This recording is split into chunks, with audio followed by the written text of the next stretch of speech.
ஒரு தொடர் கொடுத்துட்டு அந்த தொடரின் கூடுதல் என்னன்னு கேட்டிருக்காங்க. இப்போ இதுல முதல் உறுப்பு a வந்து என்னது 31, கடைசி உறுப்பு l வந்து 53. டிஃபரன்ஸ் என்ன?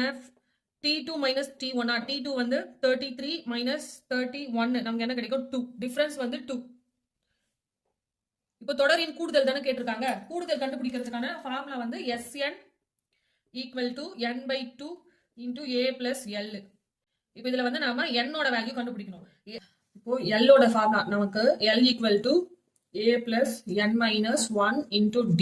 இதுல வந்து l ஓட வேல்யூ என்ன? 53 ஈக்குவல் டு a வந்து 31 பிளஸ் n தானே நம்ம கண்டுபிடிக்கணும். n மைனஸ் 1 இன்டூ d ஓட வேல்யூ என்ன கண்டுபிடிச்சிருக்கோம்?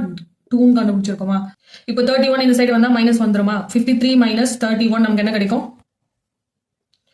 22 கிடைக்கும். இந்த 2 வந்து ஈக்குவலுக்கு இந்த பக்கம் வந்தா டிவைட்ல வந்துருமா? அப்போ 22/2 ஈக்குவல் டு n மைனஸ் 1. இது கேன்சல் பண்ணா 11 கிடைக்கும்.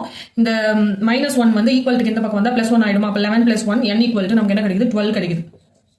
இப்போ n ஓட வேல்யூ கண்டுபிடிச்சிட்டோமா? இதை கூடுதல் தொடரின் கூடுதல் கண்டுபிடிக்கிறதுக்கான ஃபார்முலா இருக்குல்ல, அதில் சப்ஸ்டியூட் பண்ணோம். n வந்து 12. அப்போ S12 equal to 12/2 into a ஓட வேல்யூனா 31 பிளஸ் l ஓட வேல்யூ 53.